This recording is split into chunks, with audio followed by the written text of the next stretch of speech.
حضرت مولا علی رضی اللہ تعالی عنہ کا ایک فرمان پیش کر کے اپنی گفتگو سمیٹتا ہوں۔ یہ کنز الامال کی 12ویں جلد ہے، 514 صفحہ ہے، روایت نمبر 35,676 ہے، صفحہ 514 ہے۔ قال رجل لعلی، ایک شخص نے حضرت مولا علی رضی اللہ تعالی عنہ سے کہا، یا امیر المومنین۔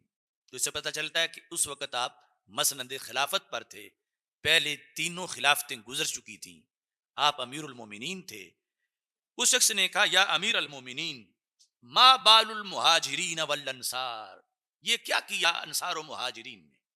قدموا ابا بکر، ابو بکر صدیق رضی اللہ تعالیٰ عنہ کو مقدم کیا، وانت اوفا منہ منقبۃ، حالانکہ فضیلت آپ کی زیادہ ہے، اور آگے انہوں نے ابو بکر صدیق کو کر دیا، کس نے؟ مہاجرین اور انصار، یعنی اس نے بھی یہ سارا ذمہ مہاجرین اور انصار کے لگایا کہ انہوں نے جو بندہ تو اس سے افضل نہیں تھا اس کو مقدم کر دیا۔ یہ کیا کیا انہوں نے؟ یعنی حضرت مولا علی رضی اللہ تعالی عنہ سے اپنی بات کی تصدیق چاہی، ان کی طرف مذمت کے انداز میں کہ انصار و مہاجرین نے یہ کیا کیا، حالانکہ آپ منقبت اور فضیلت کے لحاظ سے اوفا ہیں، وَأَقْدَمُ مِنْهُ سِلْمًا، اور آپ اسلام قبول کرنے میں ان پر مقدم ہیں۔ یہ گفتگو جب اس نے کی تو مولا علی رضی اللہ تعالی عنہ نے جواب دیا، وہی حاکا۔ اب یہ بندہ جو پاس بیٹھا ہو چہرے کے انداز سے ہی اس کا ترجمہ صحیح کر سکتا ہے، ویسے اس میں دونوں معنی ہیں، یعنی اس کا یہ معنی بھی آتا ہے کہ خدا تیرا بھلا کرے، اس کا میں یہ بھی معنی آتا ہے تو تباہ ہو جائے۔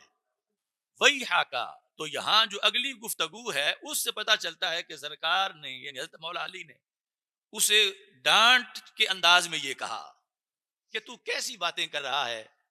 وہی حاکا، چونکہ روافظ بھی اس طرح کی آپ باتیں آ کے کرتے تھے، تو کوئی رافضی تھا، تو تباہ ہو جا۔ ان ابا بکر سبقنی الی اربع، ابو بکر 4 مقامات پر مجھ سے سبقت لے گئے، 4 مقامات پر۔ کیسے؟ فرما سبقنی الی الامامہ، مصلی کی امامت کے لحاظ سے بھی سبقت لے گئے۔ میں پاس بیٹھا ہوا تھا حجرہ عائشہ صدیقہ میں، میں بیمار بھی نہیں تھا، یعنی جماعت کرانے کے قابل تھا، غیر حاضر نہیں تھا۔ مجھے کہا مرو ابا بکر فلیصلی بالناس، کہ جاؤ ان کو کہو وہ جماعت کرائیں، تو امامت میں سبقت لے گئے۔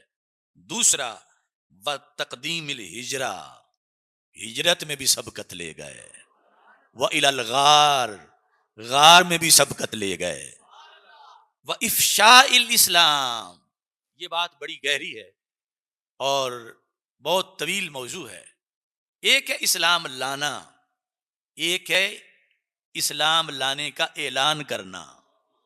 فرمایا ابو بکر صدیق اظہار اسلام میں مجھ پر سبقت لے گئے، یعنی چونکہ وہ اپنے عہد کے اس وقت کے بڑے لوگوں میں شمار ہوتے تھے، اس وجہ سے عشرہ مبشرہ میں سے 5 تو وہ ہیں جنہیں ہاتھ سے پکڑ کر ابو بکر صدیق نے اسلام کی گاڑی پہ بٹھایا، یعنی ان کے اسلام لانے کے اثرات بہت زیادہ تھے معاشرے پر، کہ لوگوں نے سوچا کہ اتنا بڑا زیرک اور دانا بندہ وہ کلمہ پڑھ گیا ہے، تو اس بنیاد پر کہا کہ ان کے کلمہ پڑھنے پر اظہار انہوں نے جلد کیا اور اس کے آگے اثرات مرتب ہوئے، تو الی افشاء الاسلام، اسلام کو ظاہر کرنے کے لحاظ سے انہوں نے سبقت لی۔